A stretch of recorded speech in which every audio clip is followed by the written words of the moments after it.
Let me guess, MacBook. All right, don't be like that. That's not very nice, Trav. The suspense. All right, we'll slowly let our crew come in here, mate. So anyway, how was your day, Suze? What's news? My day was very quiet today. Yeah, it sounded like it when I spoke to you a little bit earlier on. Nice. It's a nice day. I had a day off. I didn't work today.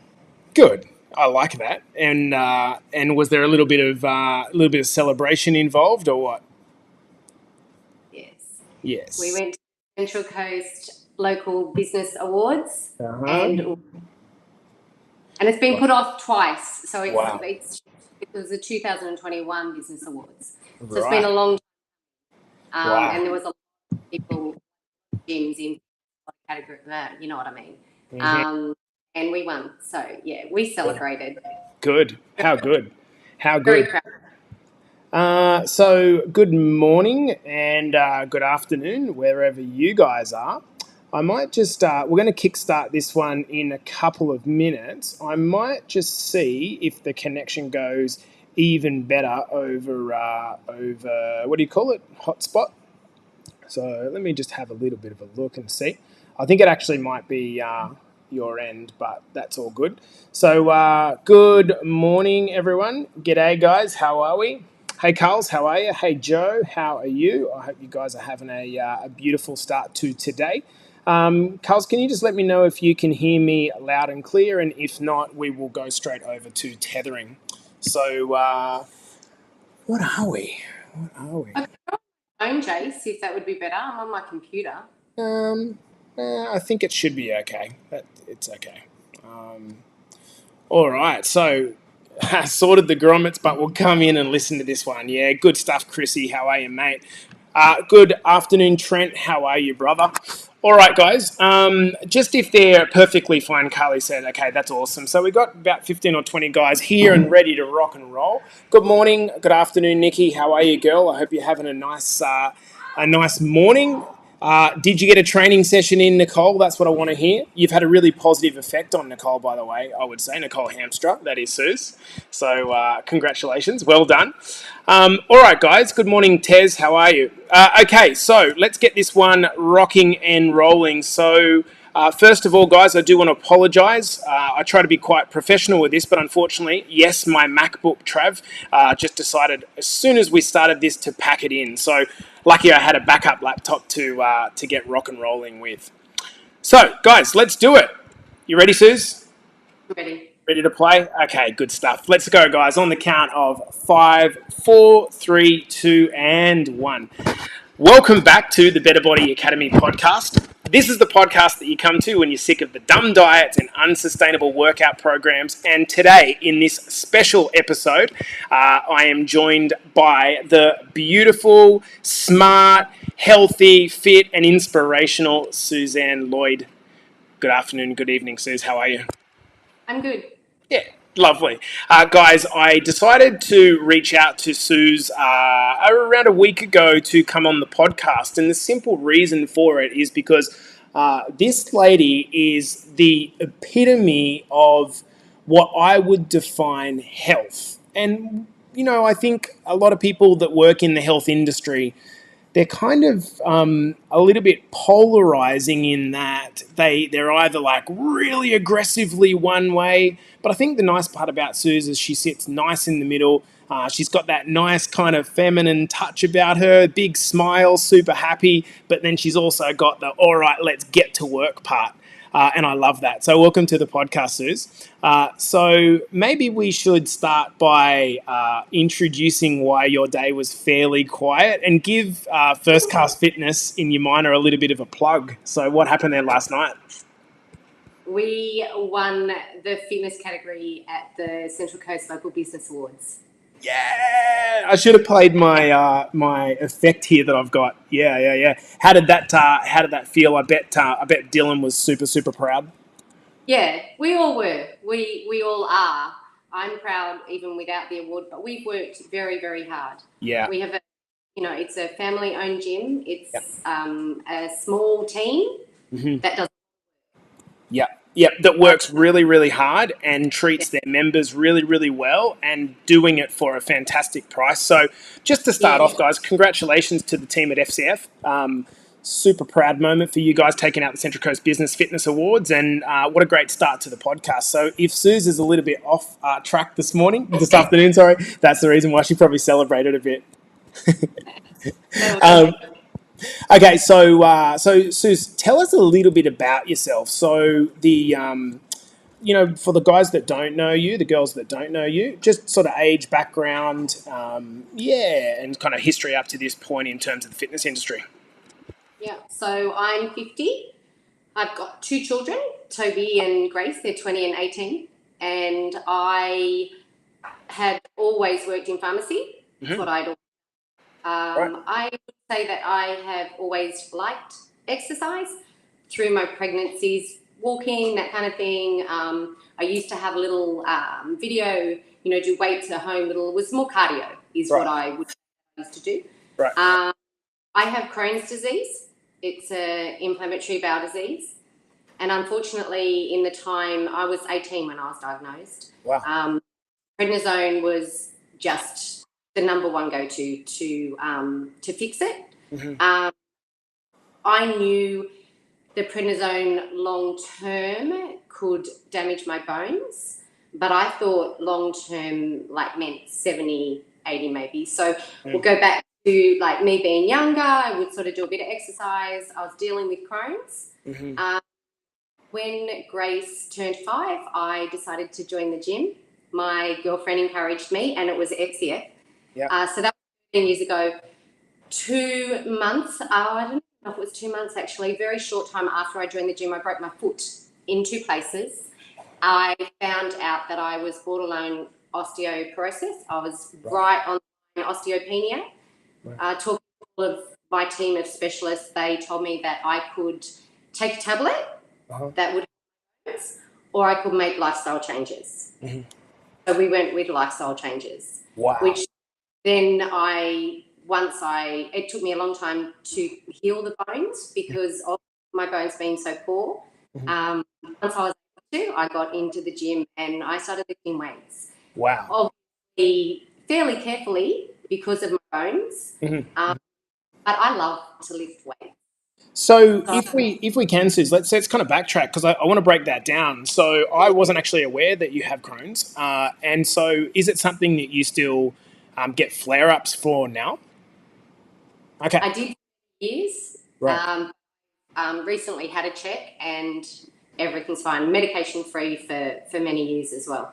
Wow. Okay, so for those that don't know anything about Crohn's, so let's go back to dietetics, Jason's studying 2001. Essentially what it is it's an autoimmune disease where for not really any proven reason, there could be a genetic component, there could be an environmental component, there could be a lifestyle component, but essentially the gut or the intestinal wall starts to essentially inflame and attack itself. And in really bad cases, and we've got a number of men and women inside our academy that do suffer from inflammatory bowel disease, and you can end up having to have surgeries to reduce the inflamed parts of your bowel. Have you ever had to have that, Suze?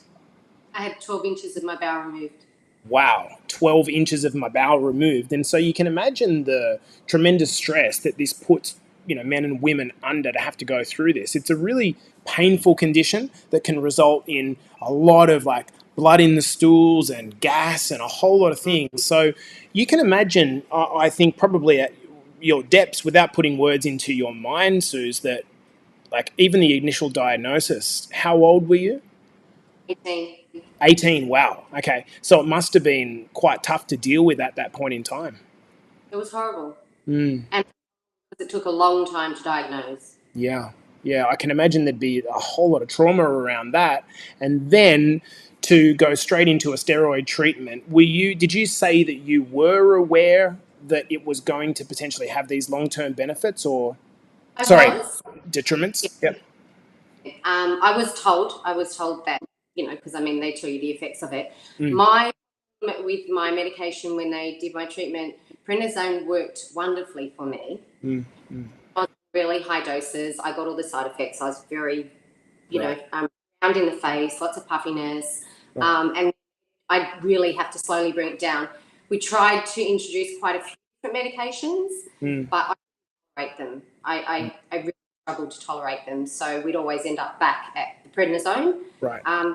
Was what worked. Yes. So I knew that there could be effects later on, but like I said, probably really naive at that age. Yeah. Thinking, well, I'll be old then. Yeah. 70, 80, which doesn't sound like that, but you know what I mean? I wasn't thinking about that. Wow. So, and I think that's a really common thing. I think the vast majority of us just look towards like what's going to happen to me over the next year or two. And I even think just the concept of death and sickness, if we avoid thinking about it and put our head in the sand about it, then we don't have to deal with it, right? But the reality is, if it doesn't come to us now, it comes to us eventually, and really destroys our quality of life. So, to have the kind of foresight to be thinking about this, in advance, I think this is tremendous. I was looking through to find a suitable picture to pop up to let everyone know that we were going to do this. I was looking through your profile photos. Now, I had no idea how high-level training that you actually got into. Like, your competition photos were unreal. Like, where would your body fat had got down to? Oh, I don't. I would have said, but it was looking like 7 to 8% max. It was very low. Yeah. And did you experience any kind of adverse stuff as a result of you entering competitions? No. So like going back to joining the gym, I started living with my bones being my goal, which I should have, but I wasn't. That was like years ago. So I went in. One just commented and asked me was I getting ready to compete. That little thought in my mind. Yeah. And I love lifting weights. I will say that over and over. So I just started Googling it, looking at it. My husband and I talked, and I said I'd do it once. I did it once, and I did it again very naively. I did it by myself. I had Dylan training me, so the weights was great. I was all over, but my diet was not so good. Yeah. Did it once, loved it, said I'm going to do it again. But I've always managed to compete. Diet, I love the discipline. I love everything about it, as hard as it is. But I've always managed to reverse diet, come back, be fine, be me, and eat how I eat. Maybe a couple of months later or a year later go, could I do that again? Yeah. So, I think we can get into some topics there. One comment that I just did want to make is I'm always so fascinated about people who are sometimes dealt the shortest straw, and in your case, it was the inflammatory bowel disease, who managed to leverage that into high-level performance. Like, were you always a performer, or were you sort of galvanized by, the pain, and how did you create leverage out of that? I don't know. I don't know. I don't know how to answer that. I just did it. Yeah. And look, it's an interesting point that you raise, because sometimes it's maybe people spend so much time thinking about their problems that they think themselves into deeper levels of the problem. Would you agree with that? I think, one of the things that we've got to get better at is understanding that, like, it's this space in our heads that if we continue to think garbage in, garbage out, if we can change the pattern somehow, all of a sudden we start to change really quite quickly. Now, you mentioned the idea there about reverse dieting, and I kind of like to pick apart a few things with you, but let's start at talking about some kind of misconceptions, this idea of, particularly for women, I don't want to get bulky. I don't want to start lifting weights because I don't want to look like those girls on the cover model, and perhaps even you. They might look at photos of you and say, I don't want to look like that. So kind of, where do you think this misconception comes from that weights equals bulkiness? Unfortunately, if you talk about lifting weights, I think people, and not just females, males too, think of bodybuilders. I think that I don't think, well, they don't know, they're not educated. That's what I do. I think they just think of bodybuilders. And of me standing on, I don't want to look like that all the time. Not sustainable, you know. So I do understand why some people might think, if they were talking to me and I like lifting weights and they were to see any of my photos, well, I don't want to look. I understand that. Yeah. I wish that people knew how very, very hard and how very, very heavy I lifted for a very, very long time.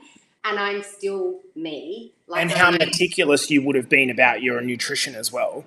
Oh, absolutely. Yeah. For 16 weeks, 20 weeks sometimes. It was work. It was a lot of eating, a lot of food, a lot of eating all throughout the day. So I needed to do a lot of hard work. I tried so hard to get as big as I possibly could. And I'm crazy when I say that, but I did. Yeah.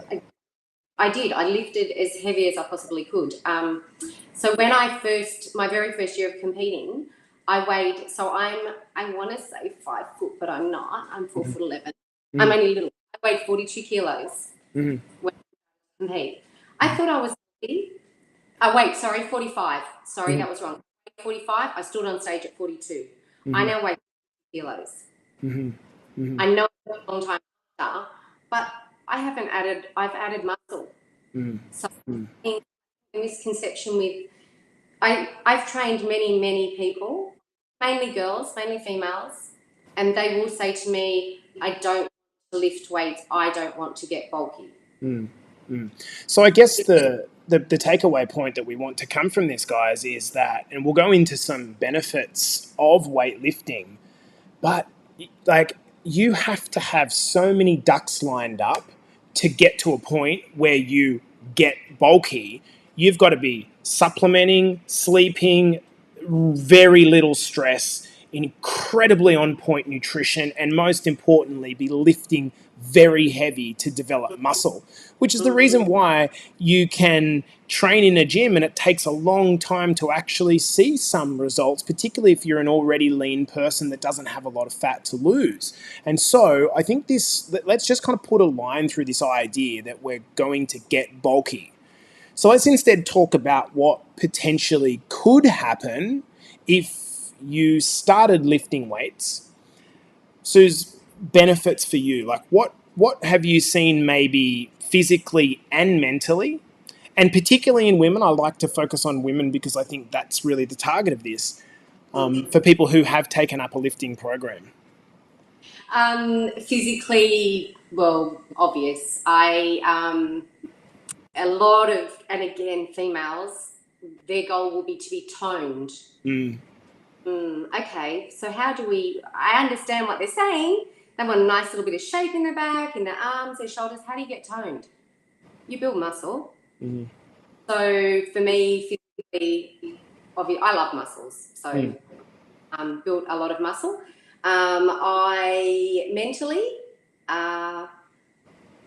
look, exercise and lifting weights is about the physical act of lifting weights. So I've been lifting seriously for 12, 13 years. In that time, I've lost my dad. That was my escape. The safe haven, yeah. My time for me. And like I said, I've got children and life goes on.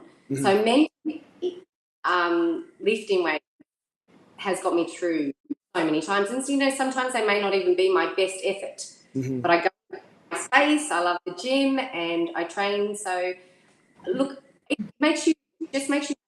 But I also love being strong. Yeah. It's so cool. And I say that to anyone new that comes in. Most females will come into the gym for a program or to have a look around, whatever, PT, and they'll say to me, I'm not very strong in my upper body.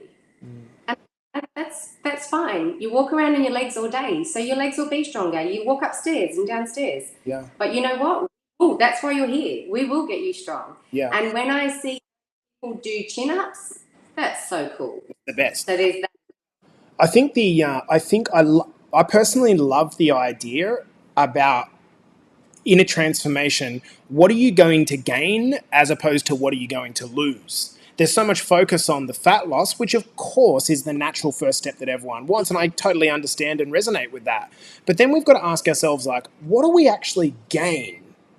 You know, gaining bone health, gaining strength that means that you at 70 or 80 years old are going to be able to pick up your grandkids. Like gaining energy, gaining the ability to get away with having a wine and not putting on fat and having a couple of wines and being able to indulge a little bit. When you think about what am I gaining here? Gaining the ability to fit back in dresses, it's not about losing everything. And I think that if we take that kind of more of a growth mindset as opposed to this reductionist, like women need to be smaller, tinier, do less, be less, that's a real mental challenge for people to have.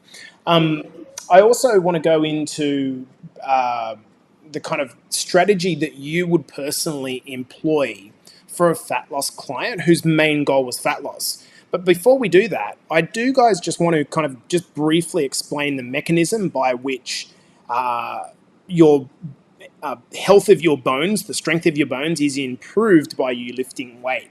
So basically when you lift weights and you provide resistance to the bones, what this actually causes is the bones to remineralize. And what that basically means is pull calcium and magnesium and all those good minerals that make bone tough back into the bone to strengthen the bone. And this is the reason why more overweight ladies rarely get osteoporosis, is because their frame is already carrying weight over the course of a lifetime.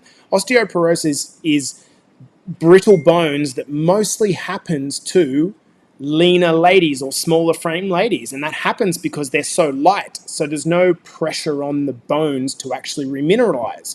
So actually, to the smaller ladies, lifting weights is probably one of the most important interventions you can actually take in your transformation journey.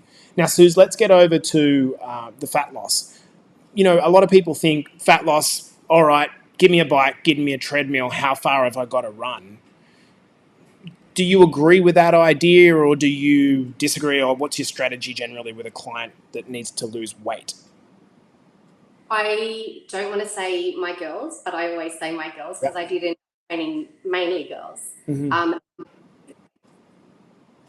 They all lift weights. And if someone isn't a client of mine, just a member in the gym, I will do a program for them. I believe everyone should lift weights. I also do think, and I do cardio. I think cardio is important. It's cardiovascular. My cardio would be a hit. It would be work really hard for a short amount of time, get it done. Work really hard for that amount of time. No, my clients follow weight programs. Yeah. And inside our academy, we have a basic 3-pronged strategy, which involves nutrition.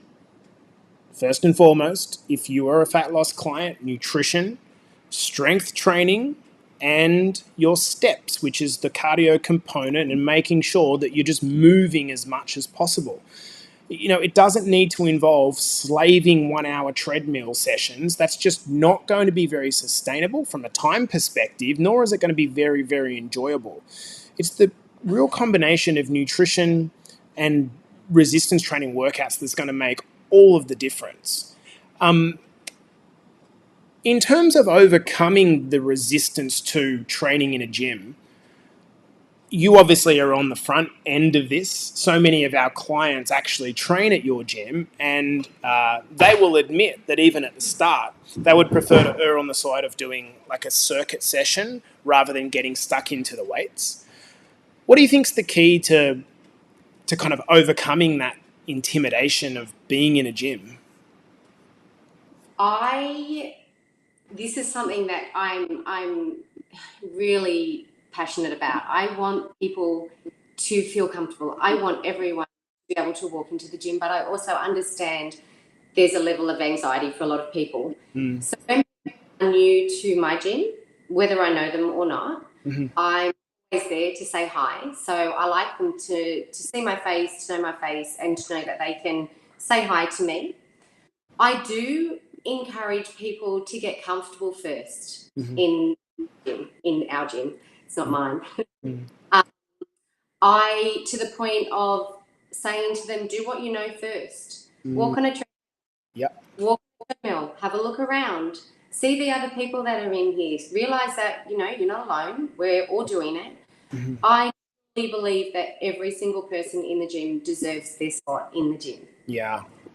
Someone getting ready for a competition, a football player, me, someone that's new. So I just want them to get comfortable first. Mm-hmm.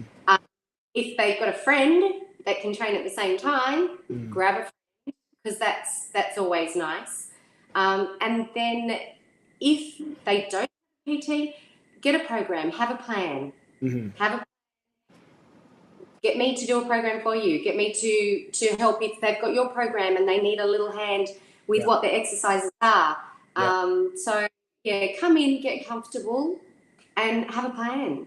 I think it's really important that when you're doing your call it due diligence, the first thing that I would do if I'm new to a city or I'm new to an idea, and I've had to do this multiple times, is go around and walk into each gym and see which one feels like the best fit for you.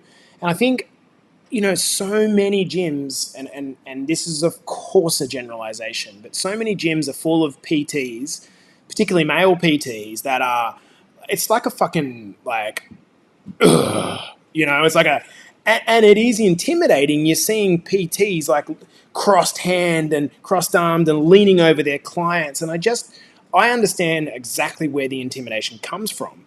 So what you do need to do, guys, is get a feel for the environment. And what Susan's saying, I think, is a great tip, is walk in there, speak to people, and pay attention to your gut.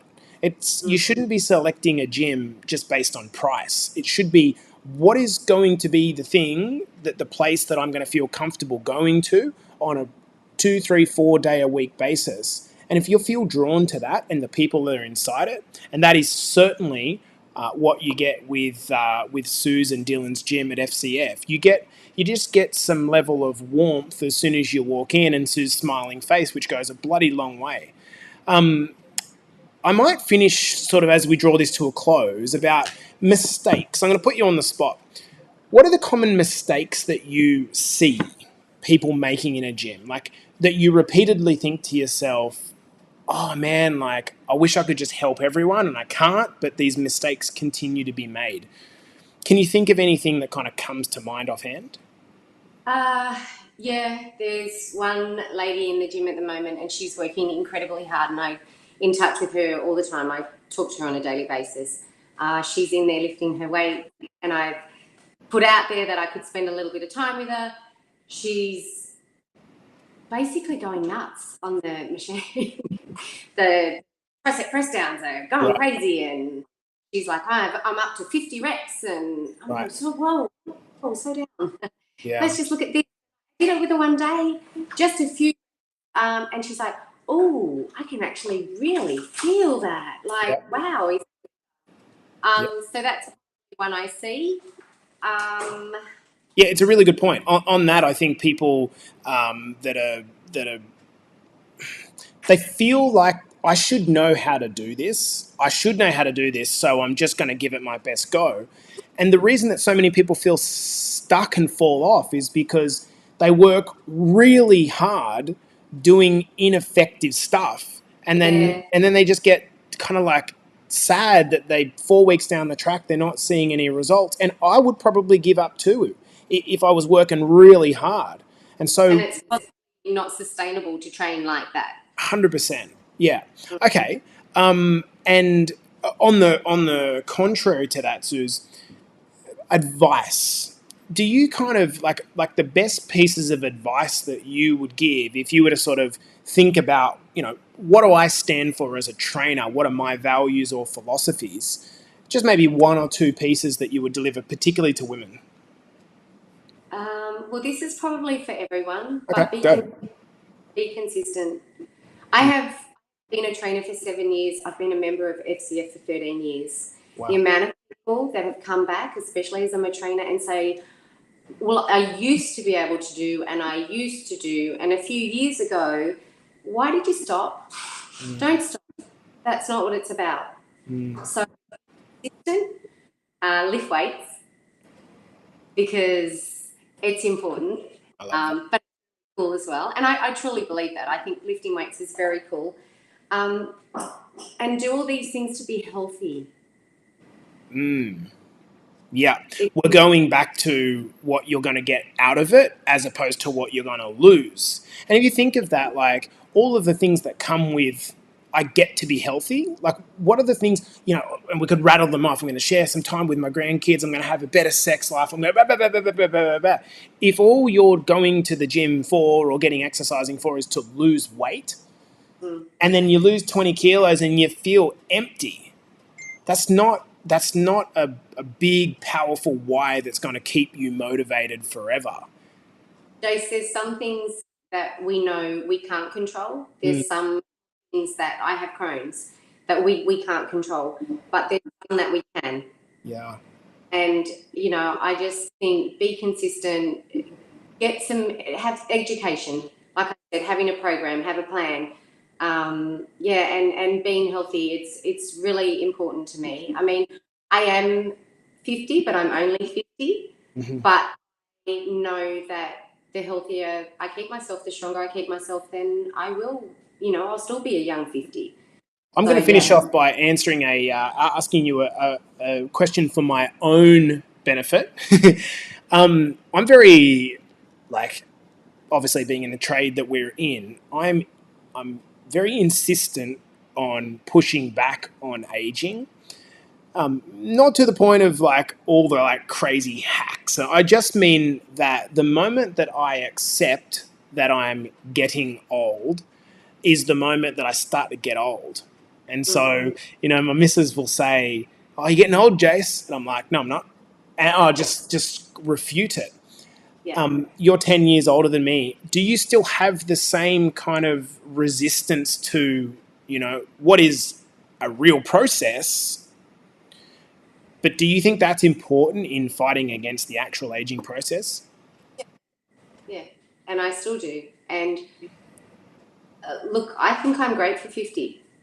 You know, Me I too. don't know. Yeah. I don't know how I don't know how you are, how someone is supposed to be at 50. But, you know, I'm doing everything that I want to do. And I do want to say this before we finish, to everyone that's listening. So we've talked about me having Crohn's. We've talked about the osteopenia. My bones are normal range. Now. And have been for quite some time. I still have a bone test every 2 years, and I'm due to one, but there's no hurry for this. So my doctor says to me all the time, what do you do, Suzanne? I say, I lift weights. She said, they are. Yeah. It's funny as if it's a magical cure. And, you know, you have people that come into BBA or come to you as a client and they've got high blood pressure, they've got high blood cholesterols, their triglycerides are all over the point, they've got arthritis, back pain, gout, the list goes on. And as much as we only want to talk about our bad genetics, the reality is, guys, the vast majority of the conditions that we as humans die from are lifestyle induced. And this does not mean that you need to give up everything. That's not the goal.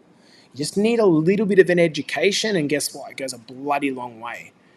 Is there anything that you want to finish with? Because I think this has been a really nice and beautiful interview that kind of like you wish that I asked you, or we're good? Yeah, no. My passions with my work and my own training sound very, very similar to what you guys do. So you've talked to me about everything that I love. I love that so much. Well, guys, we're going to wrap that one up. Again, I want to apologise for the slight technical difficulties at the start of this one, but we got it on track and finished strong.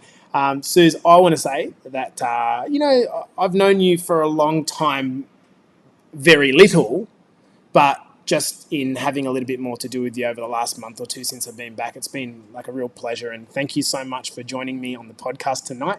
I'm sure that a lot of people will listen to this episode on replay as well. So guys, round of applause for Suze. Thank you so much. This has been the Better Body Academy podcast. The podcast that you come to when you're sick of the dumb diets, unsustainable workout programs, and instead you just want healthy, beautiful lifestyles involved with lifting weights. I'll see you guys in the next episode. Bye.